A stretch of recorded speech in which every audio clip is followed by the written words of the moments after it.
Hello, good morning everybody. Myself, Lieutenant Dhuti Krishna Khandwal, and actually ये जो corona बीमारी चल रहा है, कोविड-19 पेंडेमिक, ये जो महामारी वैश्विक महामारी चल रहा है, इसीलिए जो क्लासरूम का इंटरेक्शन हो नहीं पा रहा है, इसीलिए मेरे जितने भी स्टूडेंट्स हैं वो मेरे को रिक्वेस्ट किए हैं कि सर आप अगर YouTube में वीडियो छोड़ोगे तो हम इसको देख के हमारा जो रिक्वायरमेंट हम फुलफिल कर सकते हैं। और एक्चुअली ये जो एनकरेजमेंट मेरा बेटा से आया, मेरा बेटा भी मेरा स्टूडेंट रहा। एक्चुअली उड़ीसा बोर्ड में वो 69 आउट ऑफ 70 मार्क रख के मेरा नाम रोशन किया। सो वो भी मेरे को बहुत एनकरेज किया कि पापा आपका जो ये 27 इयर्स का जो एक्सपीरियंस है फिजिक्स पढ़ाने का, इसको ये प्रकृष्ट टाइम है और ये एक्चुअली राइट टाइम है। आपका जो नॉलेज है इसको आप एक्सप्लॉइट कर सकते हो, आप ये नॉलेज को पूरा दुनिया के साथ बांट सकते हो। सो इसीलिए मैं आपके सामने आ गया और मैं डिसाइड किया कि पहले मैं सेकेंड ईयर का कोर्स शुरू करूं और आपका कोऑपरेशन, आपका लाइक, आपका शेयर और सब कुछ लव एंड अफेक्शन ऐसे जारी रहा तो पूरा सेकेंड ईयर का कोर्स कवर करूंगा। साइड बाय साइड में फर्स्ट ईयर का भी ध्यान रखूंगा। So today's discussion second year का, दैट मीन्स +2 सेकेंड ईयर का जो हमारा इलेक्ट्रोस्टैटिक्स आज हम शुरू करेंगे। सो ये जो इलेक्ट्रोस्टैटिक्स है, एक्चुअली चलो आओ शुरू करते हैं। Electrostatics,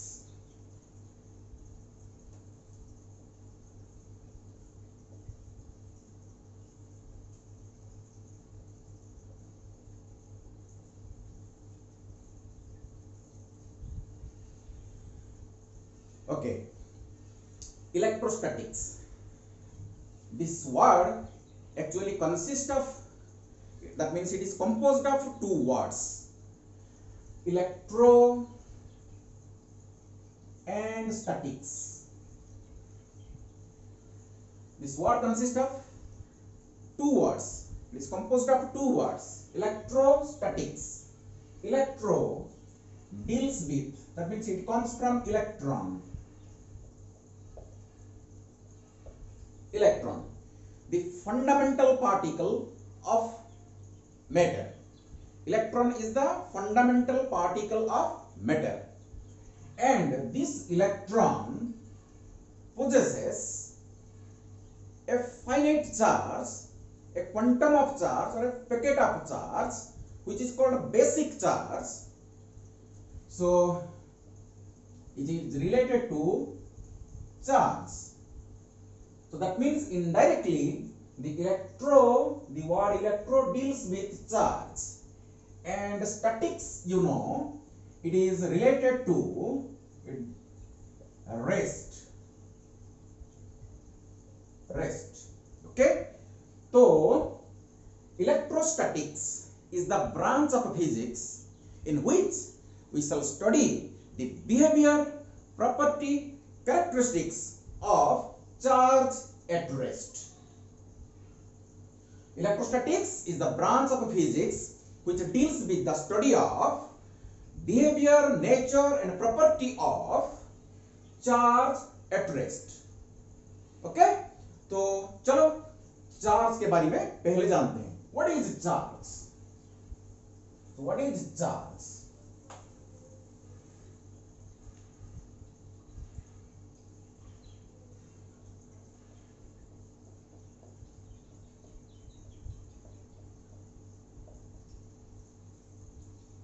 Charge. So charge is the inherent characteristics, that means it is the intrinsic characteristics of every matter. Okay, charge is the intrinsic property due to which each each and every charged body experiences and produces electrical and magnetic effects. जितने भी हम electrical effects देखते हैं और magnetic effects देखते हैं, इससे पीछे यही चार्ज का हाथ होता है. So charge is the intrinsic property of every body, due to which bodies experience and produce electrical and magnetic effects. Okay? So ये चार्ज के बारे में डिटेल्ड बात करते हैं. चार्ज दो प्रकार का होता है. एक होता है पॉजिटिव चार्ज, एक होता है पॉजिटिव चार्ज एंड एक होता है negative charge. So charge is of two types, positive and negative. Actually the fundamental particles, you see, if you will make the operation of the matter, so finally we will reach at the atomic structure.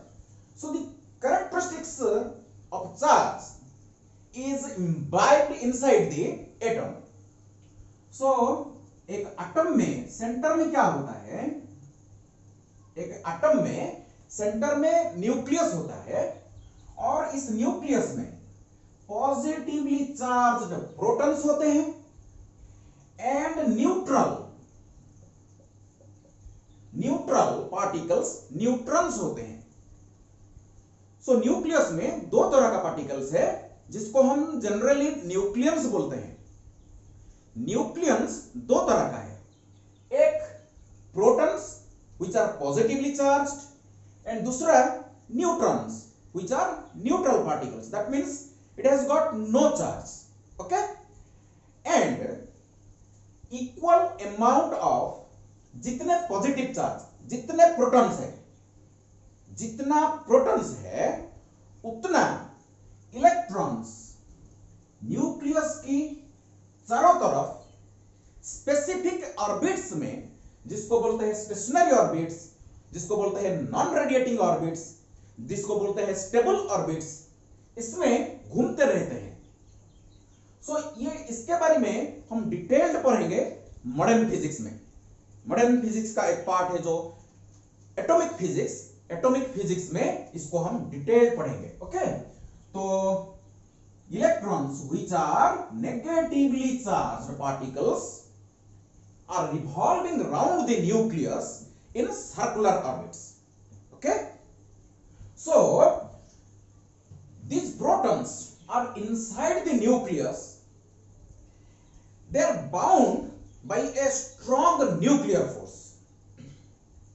Strong nuclear, जितने भी force हमको मालूम है, electrostatic force, magnetic force, gravitational force, weak force, जितने भी force है, जितने भी फोर्स हमको मालूम है, सबसे स्ट्रॉन्गेस्ट फोर्स जिसको न्यूक्लियर फोर्स बोलते हैं, इस न्यूक्लियर फोर्स के बारे में हम डिटेल डिस्कशन करेंगे न्यूक्लियर फिजिक्स में.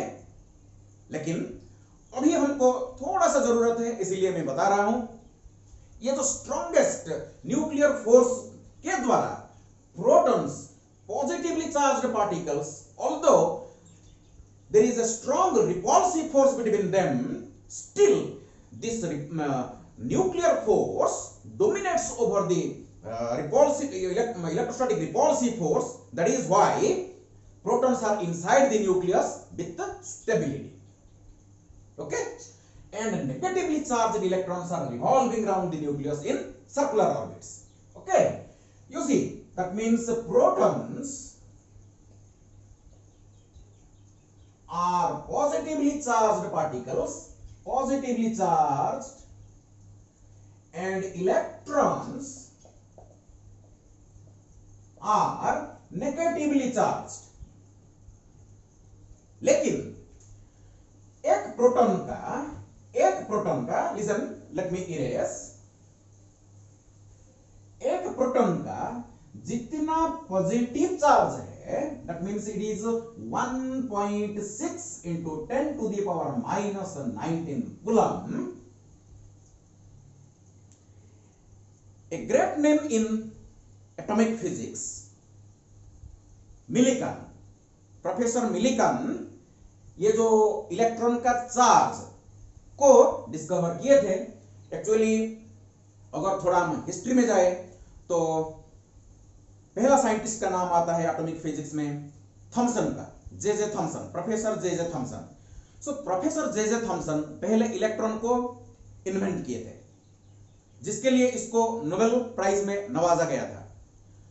तो जब इलेक्ट्रॉन डिस्कवरी हुआ, पता भी चला कि electron is a negatively charged massive particle. That means electron का कुछ मास होता है और कुछ चार्ज भी होता है, जिसको हम कन्वेंशनली नेगेटिव चार्ज बोलते हैं, प्योरली कन्वेंशनल। ओके, तो ये जो चार्ज और मास इलेक्ट्रॉन का J Thomson E divided by n को सक्सेसफुली निकाल पाए थे। इसको बोलते हैं specific charge.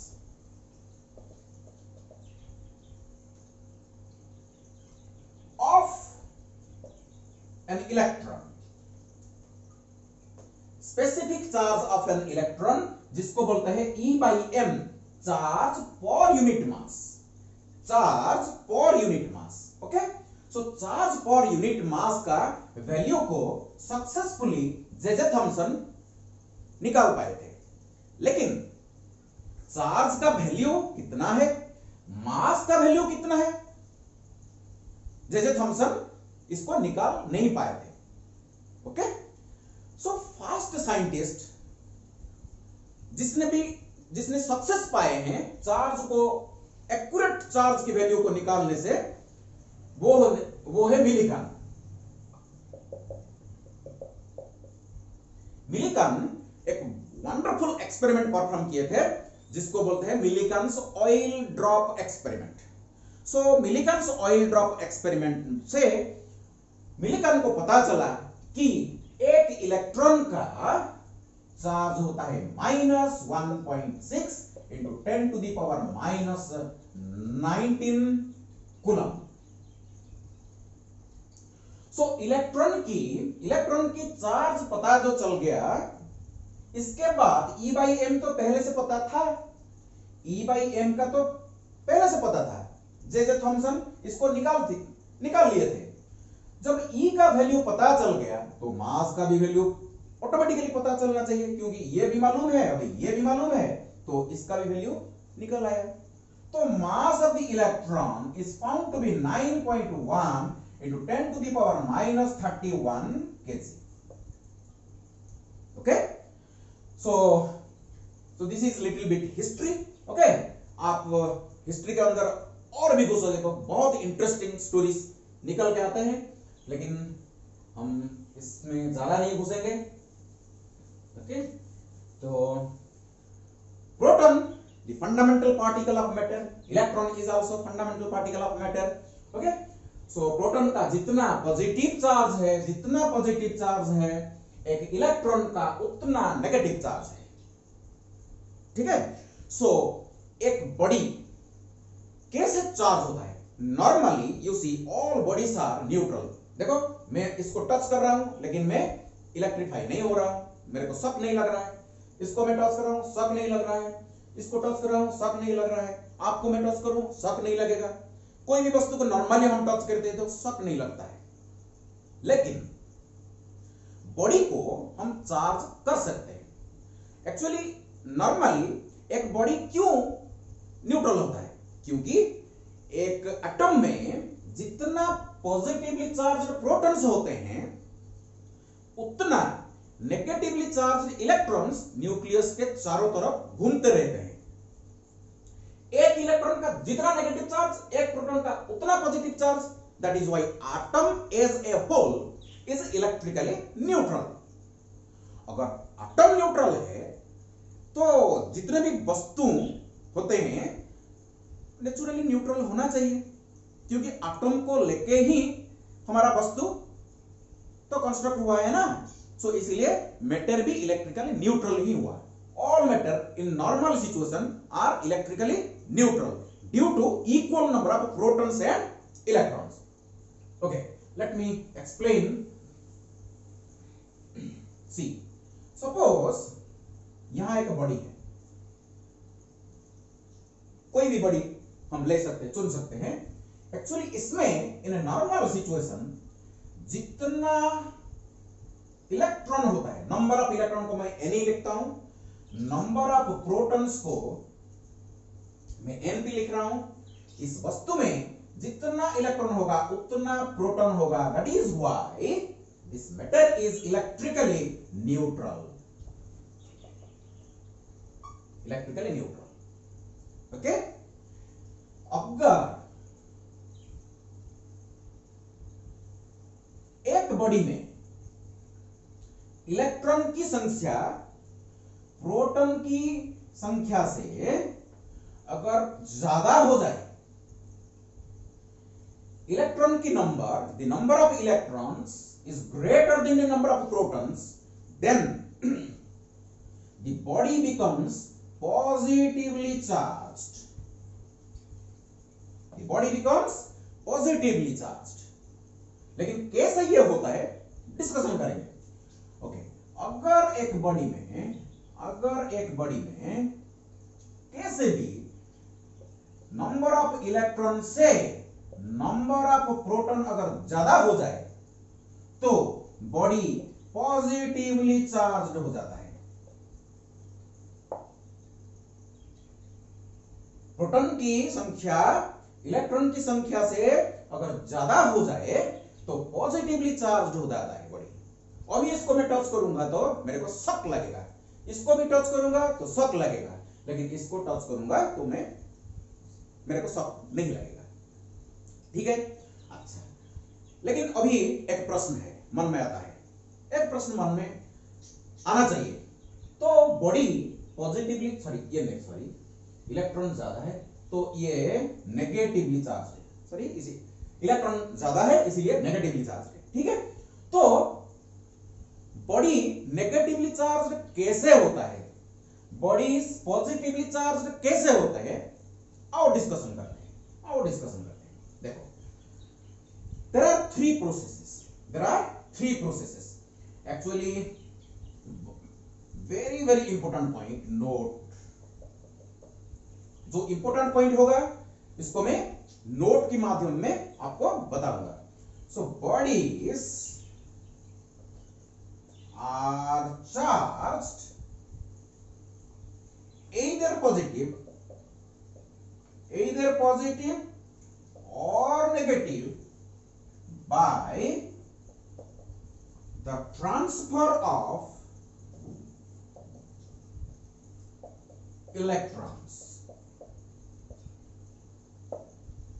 Very very important point to note that bodies are charged either positive or negative by the transfer of electrons। So electron transfer होने से, एक बॉडी से दूसरे बॉडी को इलेक्ट्रॉन ट्रांसफर होने से बॉडीज पॉजिटिवली चार्ज होते हैं और नेगेटिवली चार्ज होते हैं। क्लियर?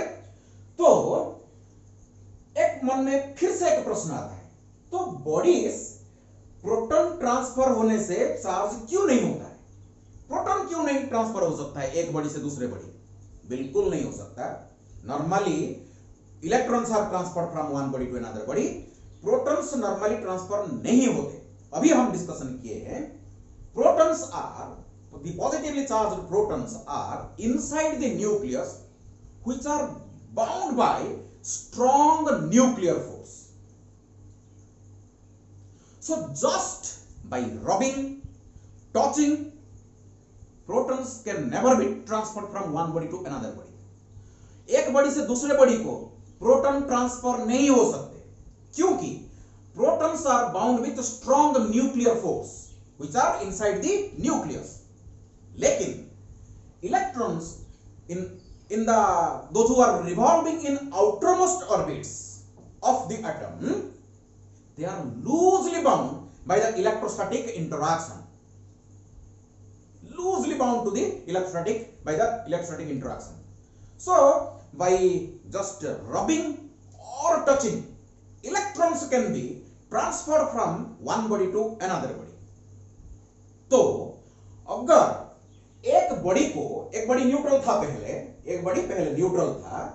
अगर कुछ इलेक्ट्रॉन एक दूसरे बड़ी से हमारा ये बड़ी को अगर आ जाएगा तो प्रोटॉन का जो नंबर इलेक्ट्रॉन का नंबर तो समान था, इक्वल था, लेकिन कुछ इलेक्ट्रॉन अभी आ गया इस बड़ी में, तो इलेक्ट्रॉन की संख्या प्रोटॉन की संख्या से ज्यादा हो जाएगा, तो बड़ी क्या बन जाएगा? नेगेटिवली चार्ज्ड बन जाएगा।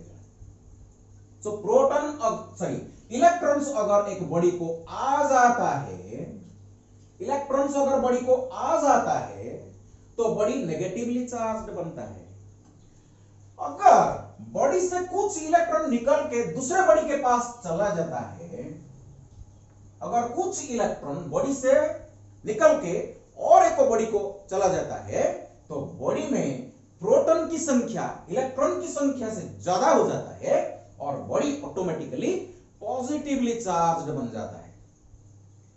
So keep in mind, very important point, bodies are charged by the transfer of electrons, not by the transfer of protons. Clear to all of you? इसको मैं हाईलाइट कर दिया, नोट बना दिया। Bodies are charged positive or negative due to transfer of electrons. Okay? Clear to all of you? Clear to all of you? चलो आगे बढ़ते हैं। So बॉडी में और बॉडी से इलेक्ट्रॉन जो ट्रांसफर होता है, कैसे ट्रांसफर होता है? So processes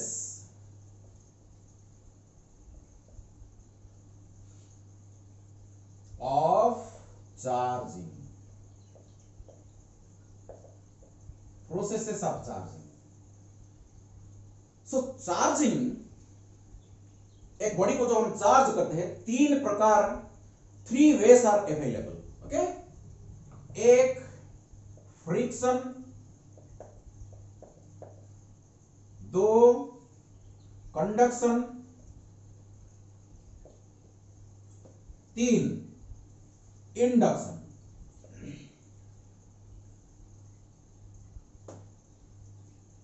चार्जिंग 3 प्रकार का होता है। फ्रिक्शन के द्वारा एक बॉडी को चार्ज किया जा सकता है, कंडक्शन के द्वारा भी बॉडी को चार्ज किया जा सकता है, और इंडक्शन के द्वारा भी बॉडी को चार्ज किया जा सकता है। ठीक है? So for example, you see, for example, अगर मैं एक ग्लास रॉड लूं, एक glass rod, this is my glass rod, अगर इस glass rod which is now neutral, it is neutral, और एक में सिल्क का एक कपड़ा लूंगा, silk, this is my silk, इस glass rod is electrically neutral because number of electrons is equal to number of protons. Silk is also electrically neutral because number of electrons is equal to number of protons. अगर इस glass rod को मैं इस silk के ऊपर में रब कर दूं तो क्या हो जाएगा? कुछ इलेक्ट्रॉन्स इस ग्लास रॉड से निकल के सिल्क के पास आ जाएगा।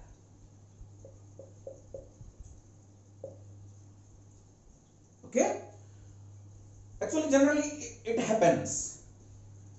मन में एक फिर से प्रश्न आता है, तो यहां से इलेक्ट्रॉन क्यों इधर नहीं गए? क्योंकि अगर मैं कंपेयर करूं इस दो बॉडी से, तो यहां का जो इलेक्ट्रॉन थोड़ा सा loosely bound with the nucleus. The nuclear force of interaction over here is little bit less in comparison to silk. So electrons are transferred from glass rod to silk when rubbed with each other. अगर कुछ electron यहां से निकल के इधर आ जाता है तो यहां सिल्क में क्या बन जाता है? सिल्क में क्या हो जाता है?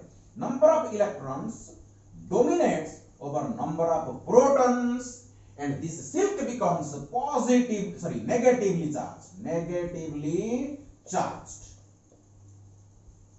बन जाता है। पहले न्यूट्रल था, फ्रिक्शन के बाद, रब करने के बाद सिल्क अभी नेगेटिवली चार्ज्ड बॉडी बन गया। यहां से कुछ इलेक्ट्रॉन निकल के इधर चला गया तो यहां number of protons is now greater than number of electrons. तो ग्लास रॉड अभी पॉजिटिवली चार्ज्ड बॉडी बन गया। So friction is the process by which bodies are charged. In case of friction, दो बॉडी को हम जो रब करते हैं, they are opposite in nature. एक अगर पॉजिटिव बनेगा तो दूसरा नेगेटिव बनेगा, एक पॉजिटिव बनेगा तो दूसरा नेगेटिव बनेगा। सो रब करने से सेम चार्ज डेवलप नहीं कर सकता, दो बॉडी में ऑपोजिट चार्ज डेवलप करेगा। ठीक है, अच्छा, this is all about your friction. So बहुत सारा एग्जांपल्स है, मैं एक एग्जांपल आपको दिया। ओके, आप बुक में देख सकते हैं, बहुत सारा हमारा एक इलेक्ट्रोस्टैटिक सीरीज दिया हुआ है बुक में। इलेक्ट्रोस्टैटिक सीरीज को बहुत बढ़िया एक्सपेरिमेंट करके इसको बनाया गया। आप देखो वही में, बुक में देखो। सो जो इलेक्ट्रोस्टैटिक सीरीज बनाया गया, पूरा जितने भी हमारा जो सब्सटेंसेस है, इसको पूरा अरेंज करा गया। जो पहले आता है, जो बाद में आता है, इसको अगर हम रब करेंगे, एक सब्सटेंस जो पहले है, जो सीरीज में पहले हैं, इसके साथ और एक सब्सटेंस जो बाद में आता है, इसको हम अगर रब कर दें, तो पहले जो आता है वो पॉजिटिवली चार्ज बन जाता है, बाद में जो आता है वो नेगेटिवली चार्ज बन जाता है। एक्सपेरिमेंट करके वो इलेक्ट्रोस्टैटिक सीरीज को बनाया गया है, आप इसको याद रखना चाहिए। ओके, चलो, so this is all about your friction. ठीक है। So what about conduction? Conduction कैसे होता है? कंडक्शन जो प्रोसेस कैसे होता है? Suppose we have a body which is already charged. This is charged by any way. This body is already charged. ये चार्ज हुआ है, ऑलरेडी हो चुका है। Suppose this is positively charged. This is positively charged body. अगर मैं और दूसरा बॉडी को लेके आऊं, सपोज ये और एक बॉडी है, दूसरा बॉडी, इसको मैं रब नहीं करूंगा, जस्ट ये बॉडी को मैं टच कर दूंगा। ये पॉजिटिवली चार्ज बॉडी को, दिस न्यूट्रल बॉडी को, ये कंडक्टर होना चाहिए, मैं इसको थोड़ा सा टच कर दूंगा, ये कंडक्टर है। ओके, जिसमें कि large number of free electrons होते हैं। इसके बारे में हम इलेक्ट्रिक करंट चैप्टर में डिटेल्स पढ़ेंगे, फ्री इलेक्ट्रॉन के बारे में। ओके, तो ये जो कंडक्टर में, ये इलेक्ट्रिकली न्यूट्रल था, क्योंकि जितना प्रोटॉन्स उतना इलेक्ट्रॉन्स, ये न्यूट्रल था। लेकिन ये पॉजिटिवली चार्ज्ड बॉडी में number of protons is greater than number of electrons. Okay, तो इसको जब हम टच करते हैं, यहां प्रोटॉन ज्यादा है, तो यहां से प्रोटॉन निकल के न्यूट्रल बॉडी में आएगा, यहां से प्रोटॉन निकल के न्यूट्रल बॉडी में आएगा?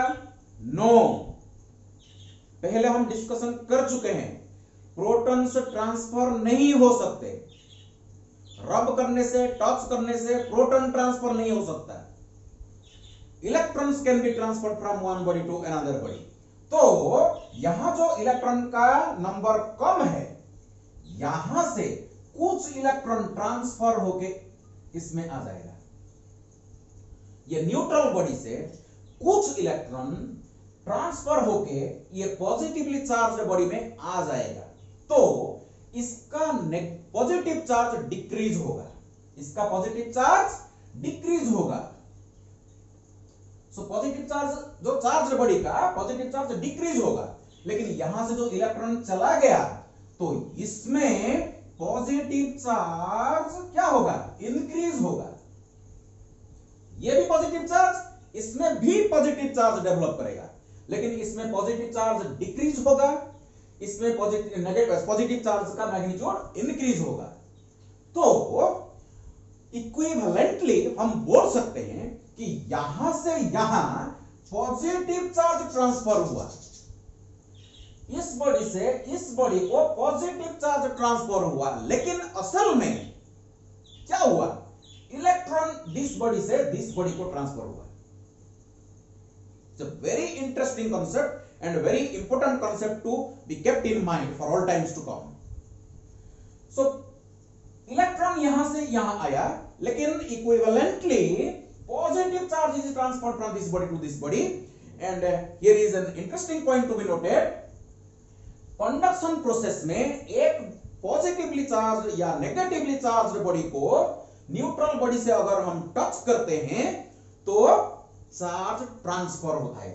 अगर ये एग्जांपल हम देखेंगे, अगर ये पहले से नेगेटिवली चार्ज्ड बॉडी है, इसको अगर हम न्यूट्रल बॉडी को, न्यूट्रल कंडक्टर को टच करेंगे, यहां इलेक्ट्रॉन से ज्यादा है तो यहां से इलेक्ट्रॉन यहां ट्रांसफर होगा। इलेक्ट्रॉन ट्रांसफर हो सकता है, यहां ज्यादा इलेक्ट्रॉन है प्रोटॉन से, इसीलिए इलेक्ट्रॉन ट्रांसफर होगा।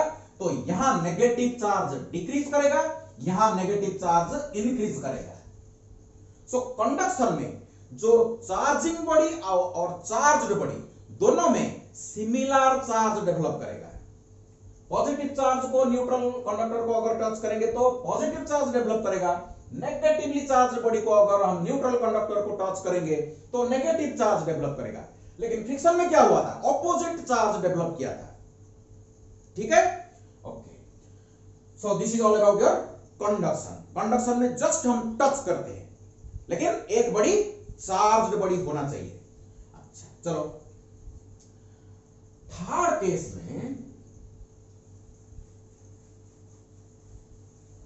ये कंडक्शन केस में दो बॉडी भी चार्ज हो सकते हैं, दोनों बॉडी पहले से भी चार्ज हो सकते हैं अगर दोनों का पोटेंशियल इक्वल है। पोटेंशियल का कंसेप्ट आपको तो अभी मालूम नहीं है, इसीलिए मैं बता नहीं रहा था। दोनों का अगर पोटेंशियल सेम है तो चार्ज ट्रांसफर नहीं होगा। ओके, इसके बारे में हम बाद में डिस्कशन करेंगे जब पोटेंशियल की कंसेप्ट हमारा क्लियर हो जाएगा। अच्छा, चलो आओ इंडक्शन में। इंडक्शन में क्या होता है, सपोज हमारे पास पहले से एक चार्ज्ड बॉडी है, ये चार्ज्ड बॉडी है। Suppose this is positively charged body, suppose this is positively charge, already charge हो चुका है फ्रिक्शन के द्वारा या कंडक्शन के द्वारा, पता नहीं, लेकिन ये चार्ज है। इसके पास में एक न्यूट्रल कंडक्टर को, जिसमें न्यूट्रल कंडक्टर,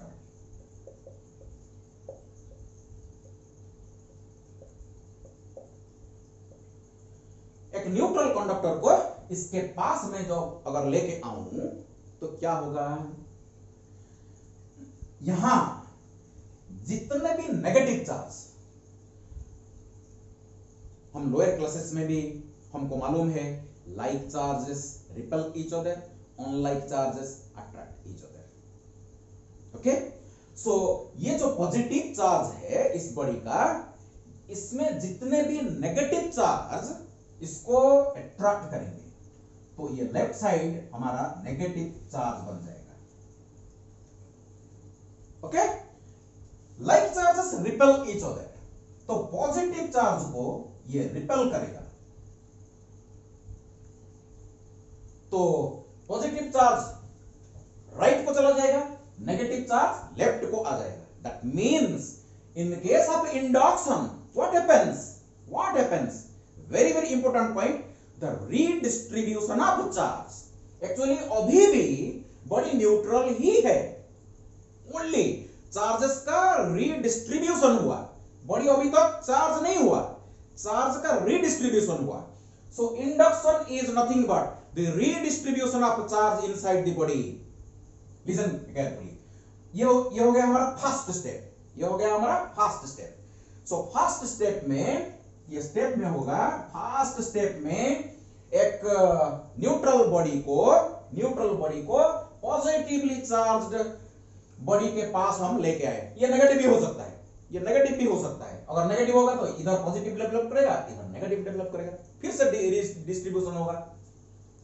अगर सेकंड स्टेप में हम क्या करेंगे, इस चार्जिंग बॉडी को, ये जो चार्ज्ड बॉडी है, इसको हम क्या करेंगे, अभी एर्थ के साथ कनेक्ट कर देंगे। This is the symbol of earthing, this is the symbol of earthing. इसको हम एर्थ को कनेक्ट कर देंगे, ये हमारा सेकंड स्टेप है।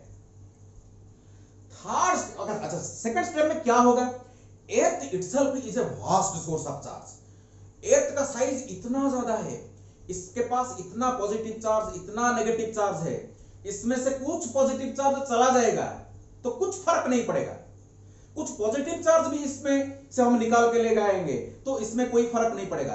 देखो समंदर में बहुत पानी है, इसमें से हम कुछ निकल के अगर लेके आ जाएंगे, कुछ अगर हम ऐड करेंगे, इसमें इसका जो लेवल है इसमें कोई फर्क नहीं पड़ता है। Okay, just like that earth is a vast source of charge. इधर तो जो है पॉजिटिव चार्ज बन गया, कुछ इलेक्ट्रॉन्स इधर आ गए हैं, तो एर्थ से इलेक्ट्रॉन ट्रांसफर होके आएंगे, एर्थ से इलेक्ट्रॉन ट्रांसफर होके इसको न्यूट्रल बना देंगे। ये न्यूट्रल हो गया, ये न्यूट्रल हो गया, ये न्यूट्रल हो गया, ये भी न्यूट्रल, ये भी न्यूट्रल। सो राइट साइड कंप्लीटली न्यूट्रलाइज हो गया, राइट साइड कंप्लीटली न्यूट्रलाइज हो गया। तो थर्ड स्टेप में हम क्या करेंगे, थर्ड स्टेप में ये जो एर्थ को हम कनेक्ट किए थे थ्रू कंडक्टर, इसको हम डिस्कनेक्ट कर देंगे, इसको हम डिस्कनेक्ट कर देंगे थर्ड स्टेप में। Clear to all of you? पहले क्या हुआ, फर्स्ट स्टेप में चार्ज्ड बॉडी को एक न्यूट्रल बॉडी के पास लेके आए, फर्स्ट स्टेप। सेकेंड स्टेप में एर्थ के साथ हम कंडक्टर के सहारा से हम कनेक्ट किए हैं, थर्ड में डिस्कनेक्ट कर दिए। फोर्थ स्टेप, लास्ट स्टेप में ये जो पॉजिटिवली चार्ज्ड बॉडी था इसको हटा दीजिए, यहां से दूर हटा दीजिए। तो like charges repel each other, तो जो नेगेटिव चार्ज इधर था ये क्या हो जाएगा, अभी रीडिस्ट्रीब्यूट हो जाएंगे, फिर से बॉडी में, सॉरी नेगेटिव बॉडी में डिस्ट्रीब्यूट हो जाएंगे और बॉडी हमारा नेगेटिवली चार्ज्ड बॉडी बन गया। इस प्रोसेस के साथ, इस प्रोसेस के द्वारा जो बॉडी को हम चार्ज किए हैं अभी through the redistribution of the charges, इस प्रोसेस को बोलते हैं इंडक्शन। ओके, सो यहां सम इंपॉर्टेंट पॉइंट्स हम कलेक्ट कर सकते हैं। तो 4 पॉइंट को याद करो।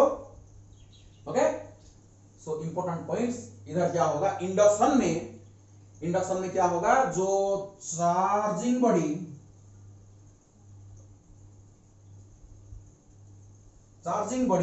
और एक चार्ज बॉडी, ये चार्ज बॉडी है, ये चार्ज बॉडी है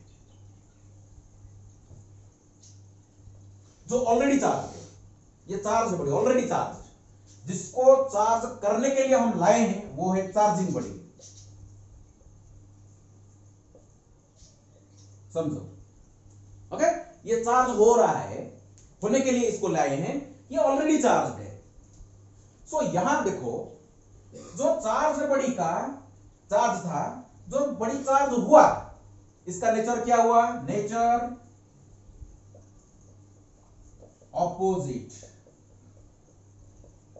just in case of friction, जब एक बॉडी में, सिल्क में जब ग्लास रॉड को हम रब किए थे तो ग्लास रॉड पॉजिटिव हुआ था, सिल्क नेगेटिव हुआ था, ऑपोजिट चार्ज डेवलप किया था। यहां भी इंडक्शन में भी चार्ज बॉडी और चार्जिंग बॉडी का चार्ज का नेचर ऑपोजिट होगा।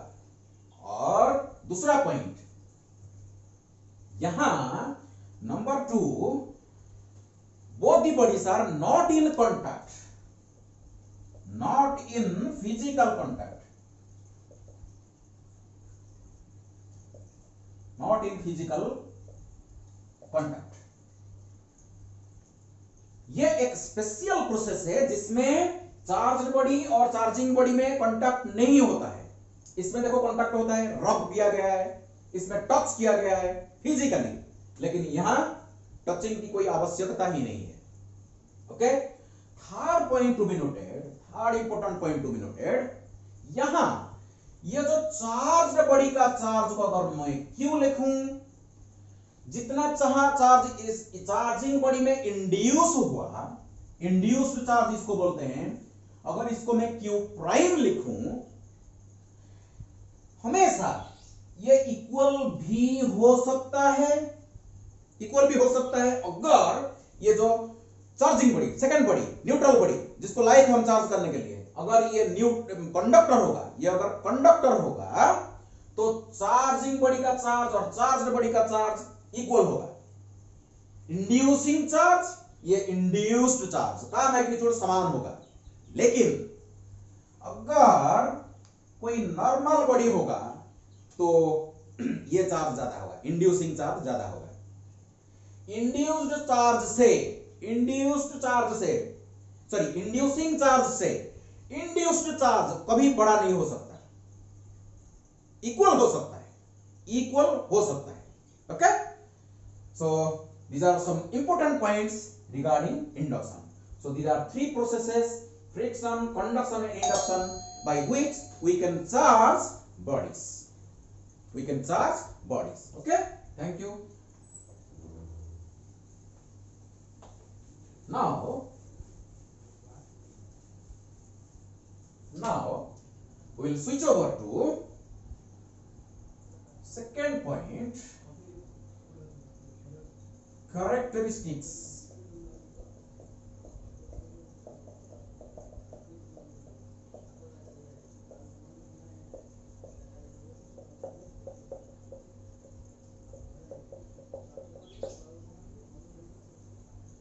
Characteristics of charge.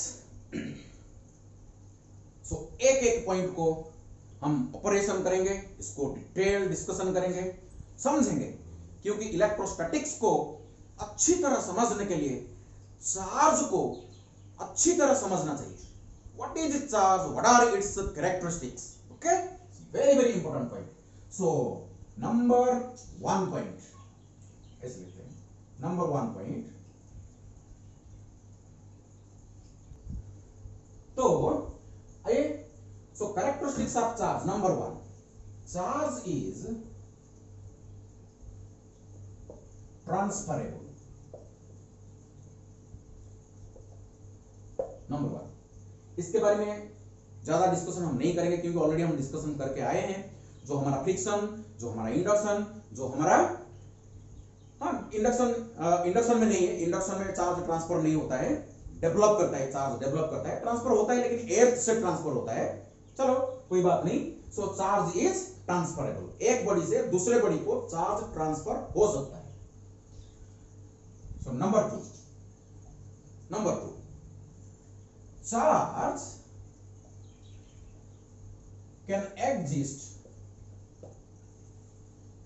Charge can not exist without mass,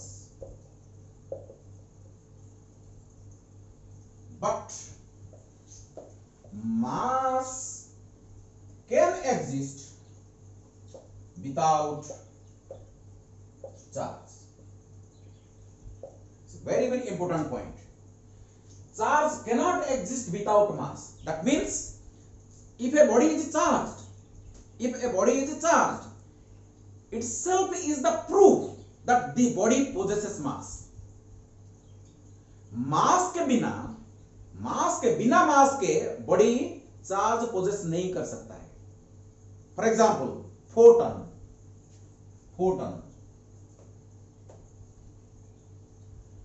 gamma particle, जिसको फोटोन बोलते हैं, हम मॉडर्न फिजिक्स में इसके बारे में डिस्कशन करेंगे। Okay, Foton the fundamental particle और क्वांटम ऑफ लाइट और पैकेट ऑफ लाइट, जिसको हम फोटोन बोलते हैं, इसका रेस्ट मास इज 0। फोटोन का रेस्ट मास 0, तो फोटोन को हम चार्ज नहीं कर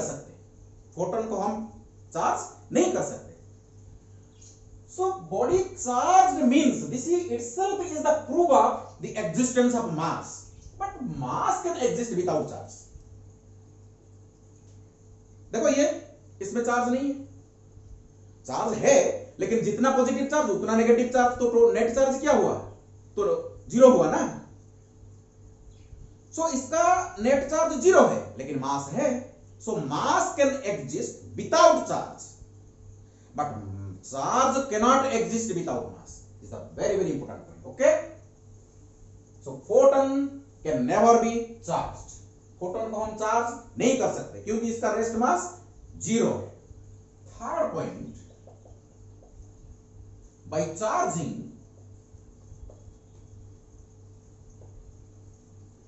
mass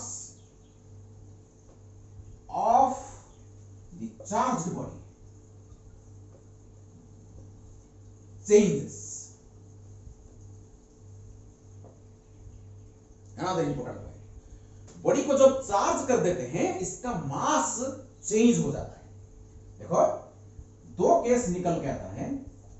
नंबर 1, अगर बॉडी को हम पॉजिटिवली चार्ज करेंगे, अगर बॉडी न्यूट्रल था, पहले बॉडी न्यूट्रल था, इसको हम पॉजिटिवली चार्ज कर दिए तो क्या हुआ बताइए? तो इस बॉडी से कुछ इलेक्ट्रॉन निकल के दूसरे बॉडी के पास चला गया। तो एक इलेक्ट्रॉन का मास कितना? 9.1 into 10 to the power minus 31 kg। तो एक इलेक्ट्रॉन अगर ट्रांसफर हो जाएगा इस बॉडी से तो इसका मास कितना कम होगा? 9.1 into 10 पर minus 31 किलोग्राम कम हो जाएगा।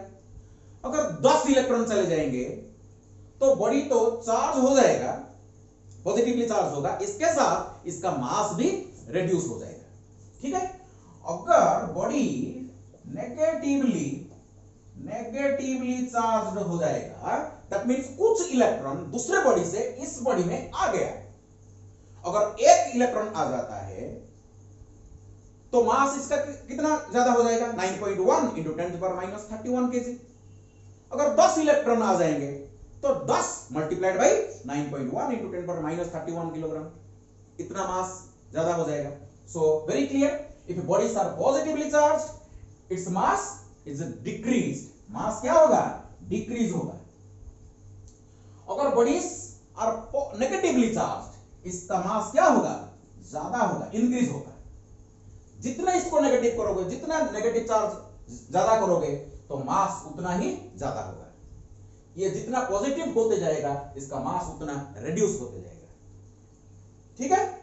सो this is another important point. Number 4 point, charge is quantized. Charge is quantized. इसको इस सबसे इंपॉर्टेंट पॉइंट, जितना भी कैरेक्टरिस्टिक्स है, जितना भी इंपॉर्टेंट पॉइंट्स है, सबसे इंपॉर्टेंट पॉइंट हमारा ये नंबर 4 पॉइंट है। Charge is quantized. अब इसको समझते हैं। You see, charge exists in the form of quanta. Charge exists inside the body in the form of packets. Okay? And the minimum charge a body can have is plus or minus of E, where E equal to charge of an electron or charge of a proton.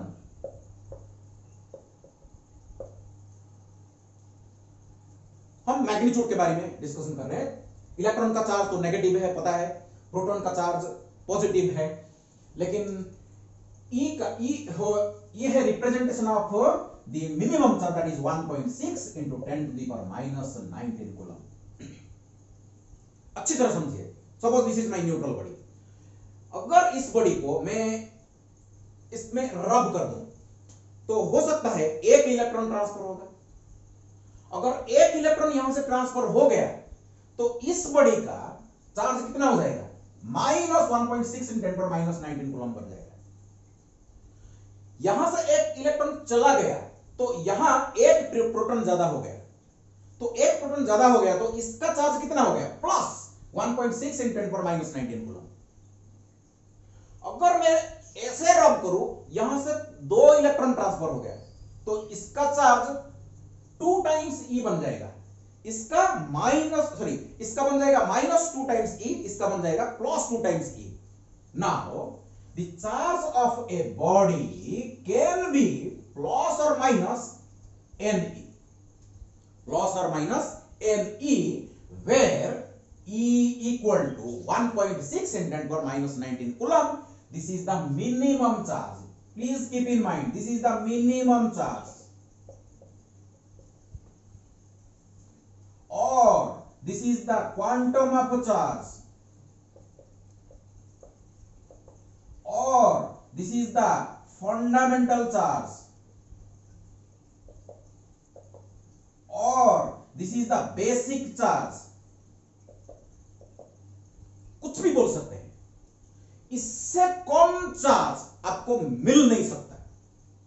This is the minimum charge. अगर इससे ज्यादा charge आपको चाहिए तो 1e हो सकता है, +1e हो सकता है, -1e हो सकता है, पॉसिबिलिटी है, +2e हो सकता है, -2e हो सकता है, +3e -3e हो सकता है। That means here n is equal to 1 हो सकता है, 2 हो सकता है, 3 हो सकता है, like this integral values. So charge of a body can be plus or minus integral multiple of the minimum charge, quantum of charge, or fundamental charge or basic charge. n times positive हो सकता है, negative हो सकता है, okay, these are possible. लेकिन half E not possible. एक body को इस चार्ज का आधा चार्ज आप कर नहीं सकते, क्योंकि आधा चार्ज करने के लिए आधा इलेक्ट्रॉन ट्रांसफर होना चाहिए। लेकिन एक बॉडी से दूसरे बॉडी को आधा इलेक्ट्रॉन ट्रांसफर नहीं हो सकता, इसीलिए half e is not possible. 3/2 is not possible. That means this इसका जो फ्रैक्शन है पॉसिबल नहीं है। Only integral multiple of e, the basic charge 1.6 into 10 power minus 19 coulomb. Clear to all of you? ये जो फॉर्मूला निकल के आया है, ये हमारा इलेक्ट्रोस्टैटिक्स का first formula, which is very very important formula. आपका जो बोर्ड एग्जाम होता है और जो इजी प्रॉब्लम्स होते हैं नीट का और जेई का, आ सकता है कंसेप्चुअल प्रॉब्लम्स। हम आगे नेक्स्ट वीडियो में हम इसके रिलेटेड कुछ प्रॉब्लम्स सॉल्व करेंगे, इसको अच्छी तरह समझेंगे। So quantization of charge, that means you just try to understand the concept. यहां सपोज कुछ बादाम है, यहां कुछ बादाम है, तो आप गिन सकते हैं 1 2 3 4 5 6 7 8 आप गिन सकते हैं। लेकिन यहां अगर मिल्क है तो आप काउंट नहीं कर सकते। So mass exists in a continuous manner, but charge exists in the body in a discrete manner. The discrete of charge, इसको आप discrete charge भी बोल सकते हैं। Discrete charge, minimum charge, quantum of charge, fundamental charge, basic charge, कुछ भी बोल सकते हैं। इससे कम चार्ज पॉसिबल नहीं है, पॉसिबल नहीं है। इसका मल्टीपल चार्ज पॉसिबल है। कितना multiple? Integral multiple only. 1 times E, -1 times E, 2 times E, -2 times E, these are possible. But this half E, 3/2E, these are not possible at all. Clear to all of you? Clear? Okay. चलो. So this is about your quantization of charge. Charge is quantized. So next point,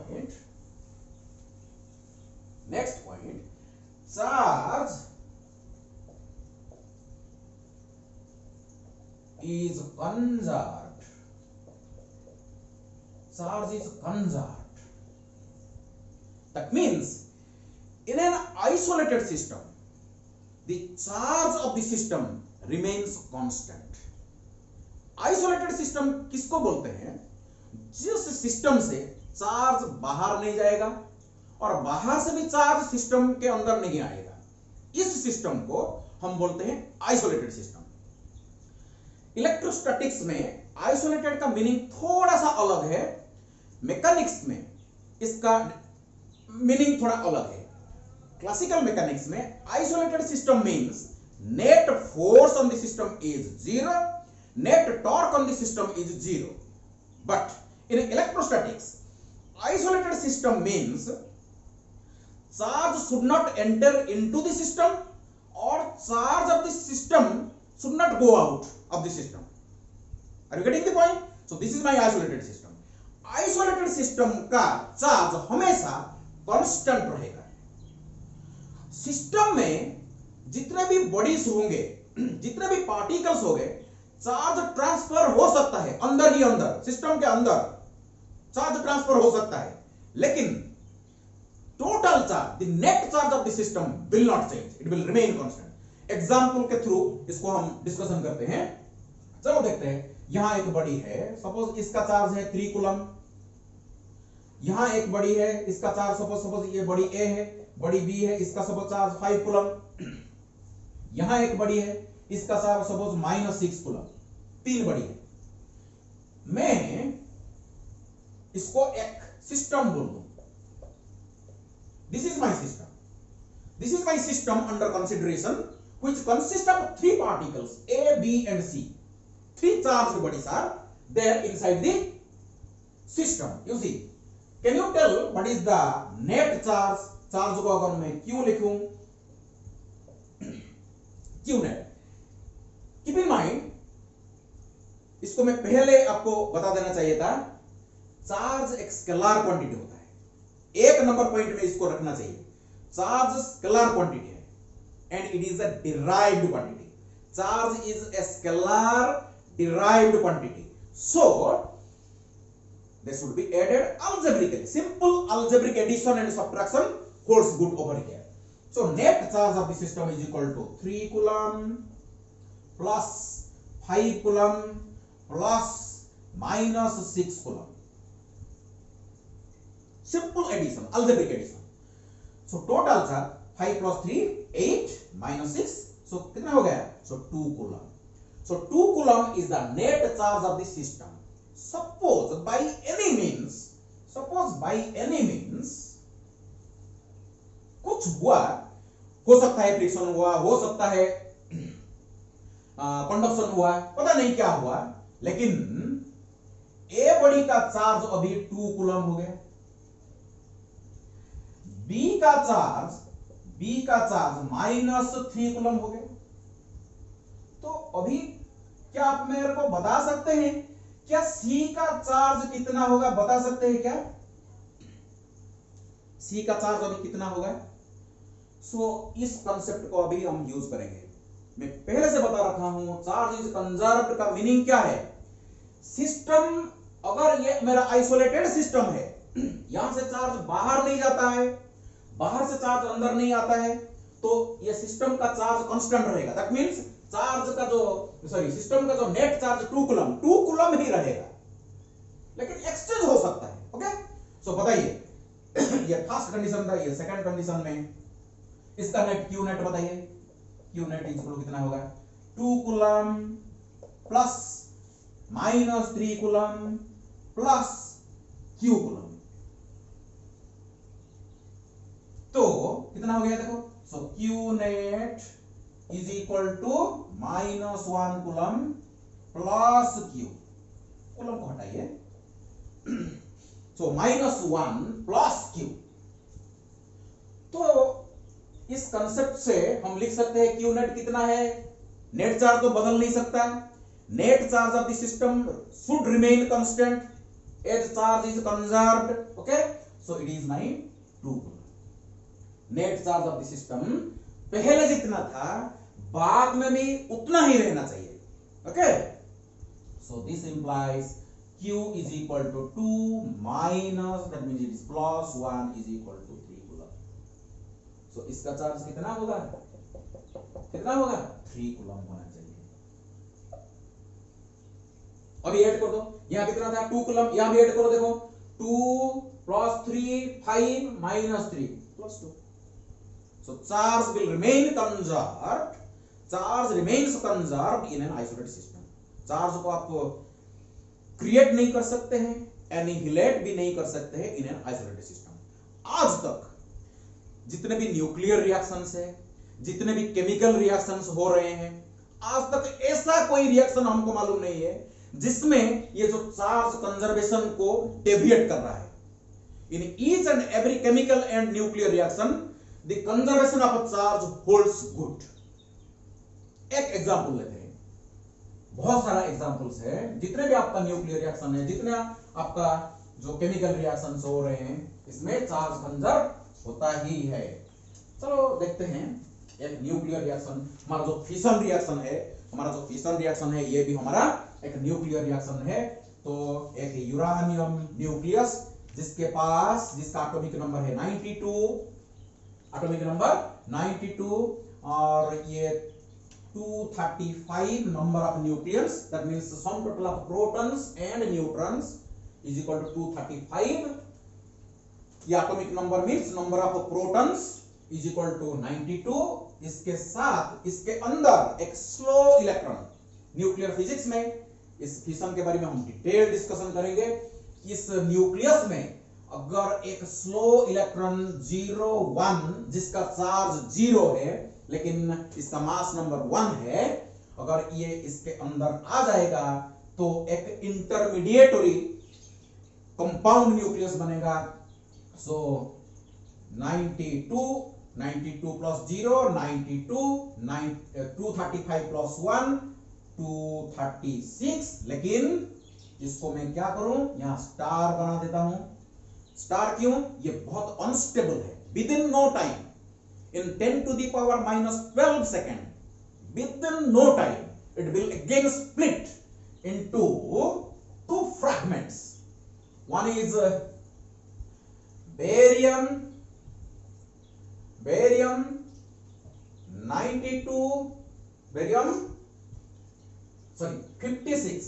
56 144 plus krypton 36 89।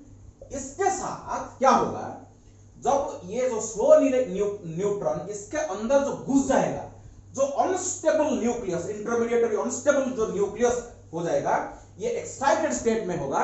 जब ये ground state को वापस आएगा 10 to the power minus 12 के बाद, तो इसमें से 3 इलेक्ट्रॉन निकल के चले जाएंगे,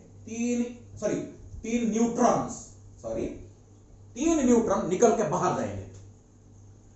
यह होता है हमारा न्यूक्लियर फिशन रिएक्शन। आओ देखते हैं ये principle of conservation of charge को होल्ड करता है कि नहीं। इधर देखो, रिएक्शन से पहले ये एक भाग है, ये एक भाग है। यहां देखो, हाँ यहां देख सकते हैं 92 प्रोटॉन्स, दैट मींस एक प्रोटॉन का चार्ज अगर E है 1.6 into 10 power minus 19 coulomb, okay, multiplied by 92 plus इसका 0, तो टोटल कितना हो गया 92E रिएक्शन से पहले। देखो जो इंटरमीडिएटरी केस को हम देखेंगे तो again 92E, 92 multiplied by 1.6 10 power minus 19 coulomb. Reaction के बाद जब फिशन रिएक्शन हो गया, इसके बाद भी आप देख सकते हैं यहां बेरियम का 56E प्लस क्रिप्टन का 36E। न्यूट्रॉन तो न्यूट्रल पार्टिकल होता है, इसका चार्ज नहीं होता है, तो आप ऐड करो, देखो अगेन इट इज 92E। तो total charge before reaction 92E, okay. Compound nucleus you see, excited nucleus को भी देखो 92E, here also it is 92E। मैं एक एग्जांपल आपको दिया, लेकिन जितने भी न्यूक्लियर रिएक्शंस है, जितने भी हमारा केमिकल रिएक्शंस है, आप देखोगे तो ये चार्ज कंजर्वेशन होल्ड करेगा। So charge is conserved in each and every reaction, whether it is nuclear or else it is chemical. Okay, so charge is conserved. So next important point to be discussed,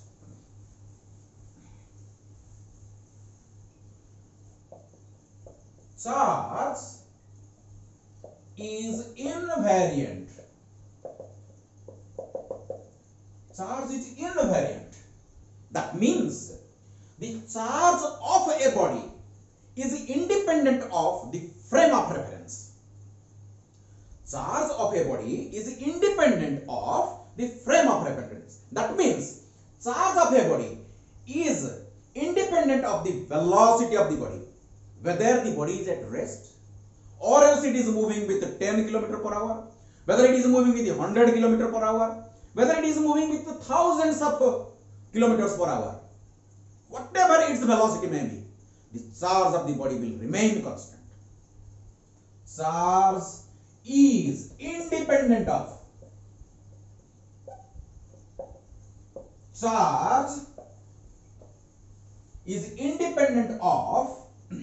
the velocity or the frame of reference of the body. Whether the charge is at rest or it is moving with constant velocity or moving with constant acceleration or varying acceleration, whatever it may be, whatever the situation may be, the charge of the body will remain constant. Okay? But mass of a body changes with velocity. Mass is also a fundamental characteristics of every matter.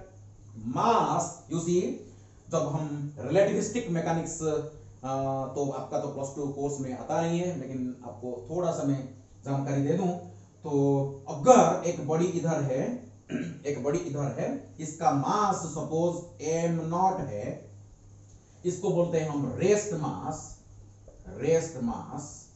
अगर m0 है, अगर ये body v velocity में अगर move करेगा तो इसका मास बदल जाएगा, इसको बोलते हैं हम moving mass. And there is a wonderful relation between them, that is m is equal to m0 divided by root over 1 minus v square upon c square. So this is the relativistic relationship between rest mass and moving mass. When a body starts moving with the finite velocity, then its mass changes. That means its mass, यहाँ अगर calculation करके आप देखोगे तो m will be greater than m0. Rest mass से moving मास ज्यादा होता है. आप एग्जांपल ले सकते हैं, सपोज एक बॉडी, सपोज ये एक काम करो, आप खुद कैलकुलेशन करो, एक बॉडी अगर c/2 वेलोसिटी में, c is the velocity of light, okay, c is the velocity of light and v is the velocity of the body, v is the velocity of the body, c is the velocity of light. Velocity of light is very large, okay. So suppose a body is moving with a velocity c/2, you can substitute over here and you can find out the relationship between m and m0. You will find the m will be greater than m0. Body जो travel करता है high speed में, इसका mass बदलता है according to the velocity of the body, okay. So as velocity of the body increases, moving mass of the body is also increases. But charge always constant. Charge is constant, independent of the velocity of the body. Velocity बदलने से body का charge नहीं बदलता है. इसीलिए body का जो characteristics velocity के साथ रिलेटेड नहीं होता है, इसको हम बोलते हैं invariant. That is why charge is invariant but mass is not invariant. It changes with velocity, okay. So this is about your charge is invariant. और एक इंपॉर्टेंट पॉइंट है,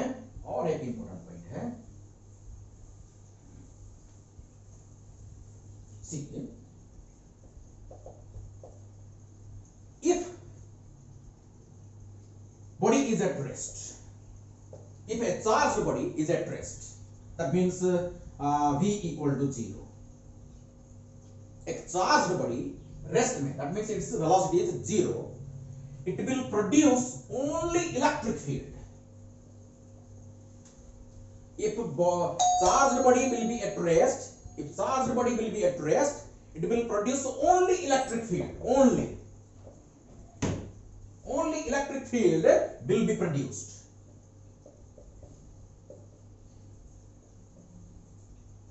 This is my first case. Second case में, if charge is moving with constant velocity,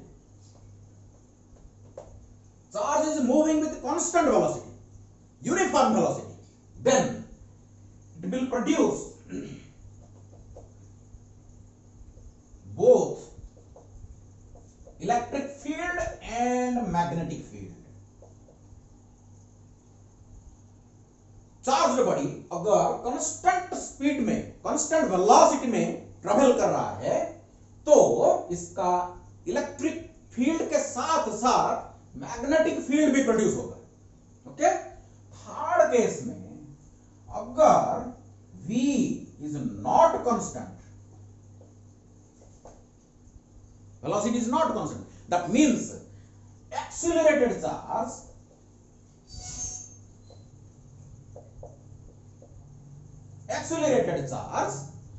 produces electric field, magnetic field, electric field भी produce करेगा, magnetic field भी produce करेगा। Very interesting point to be noted.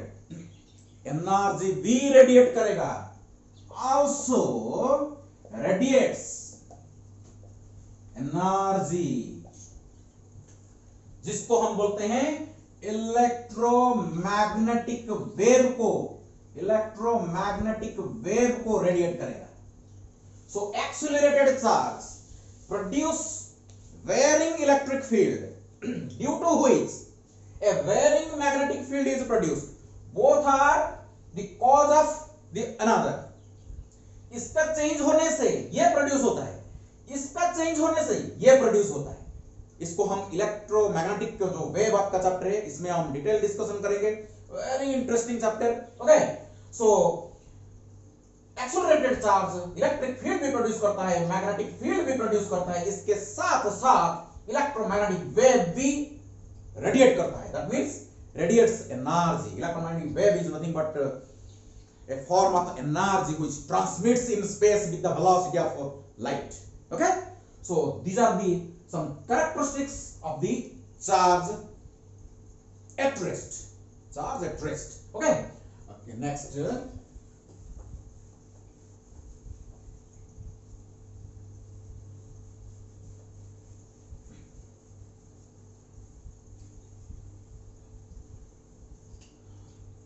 So आओ charge का unit के बारे में बात करते हैं।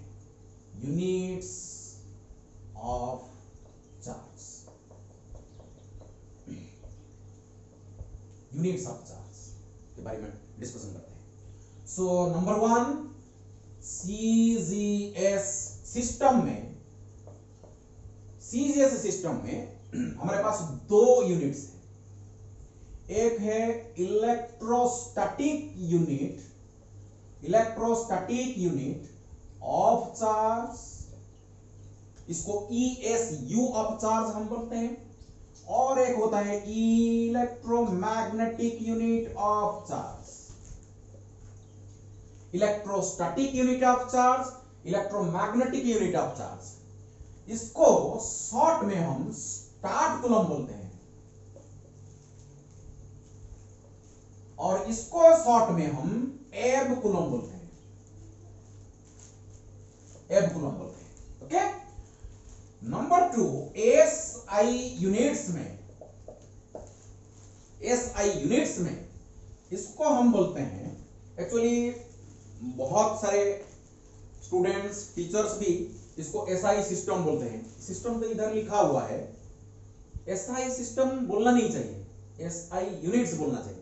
सीजीएस सिस्टम बोल सकते हैं, एमकेएस सिस्टम बोल सकते हैं, एफपीएस सिस्टम बोल सकते हैं, लेकिन एसआई यूनिट्स बोलना चाहिए। सो एसआई यूनिट्स में चार्ज को कूलम में मेजरमेंट किया जाता है। Okay, in order to memorise the contribution of Augustin de Coulomb, Charles Augustin de Coulomb, a great name in physics. Charge का यूनिट, एसआई यूनिट को हम कूलम में मेजरमेंट करते हैं, और इस सी को आप स्मॉल सी में लिखना चाहिए। ये रूल है, यूनिट को लिखने का एक रूल होता है। अगर एक साइंटिस्ट के नाम को यूनिट के द्वारा हम रिप्रेजेंट कर रहे हैं, एक फिजिकल क्वांटिटी का, इसका जो फर्स्ट लेटर है ये स्मॉल लेटर होना चाहिए। अगर मैं कूलम लिख रहा हूं, फर्स्ट लेटर अगर कैपिटल है तो ये साइंटिस्ट का नाम है। अगर मैं स्मॉल लेटर से स्टार्ट करूं तो ये यूनिट बन गया, और शॉर्ट फॉर्म में कैपिटल सी लिखना चाहिए।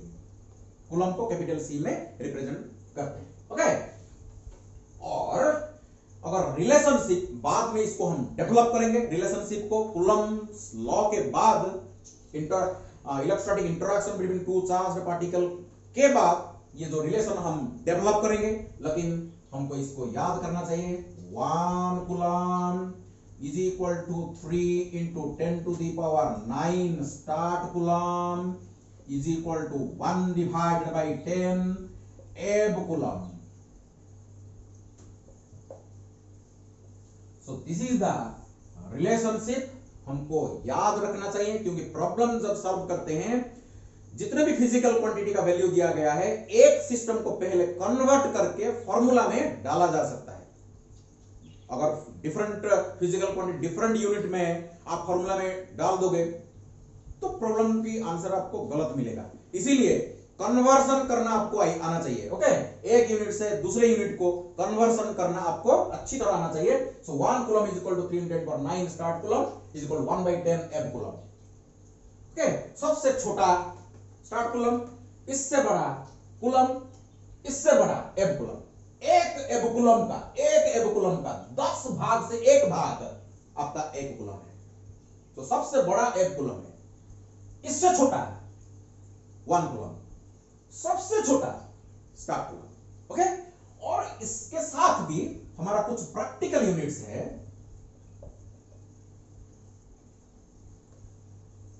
प्रैक्टिकल यूनिट्स है, number 1 ampere hour. You see, ampere एक साइंटिस्ट का नाम है, आपको मालूम होगा, लेकिन ये यूनिट लिखा गया है, चार्ज का प्रैक्टिकल यूनिट है ये, इसीलिए मैं स्मॉल लेटर से स्टार्ट किया। This should be kept in mind while writing units. इसको 3600 कूलम हम लिख सकते हैं। सो 3600 कूलम को 1 एम्पियर आवर बोला जाता है। और एक भी प्रैक्टिकल यूनिट है, वेरी इंपॉर्टेंट, 1 फैराडे। फैराडे भी एक साइंटिस्ट का नाम है। देखो, इसीलिए मैं स्मॉल एफ से स्टार्ट किया। अगर मैं यहां कैपिटल एफ लिख दूं तो यह फैराडे का नाम बन गया, लेकिन इसको अगर मैं स्मॉल एफ लिख दूं, ये चार्ज का प्रैक्टिकल यूनिट बन गया। Okay, very interesting. So is equal to 96500 coulomb को 1 फैराडे बोला जाता है।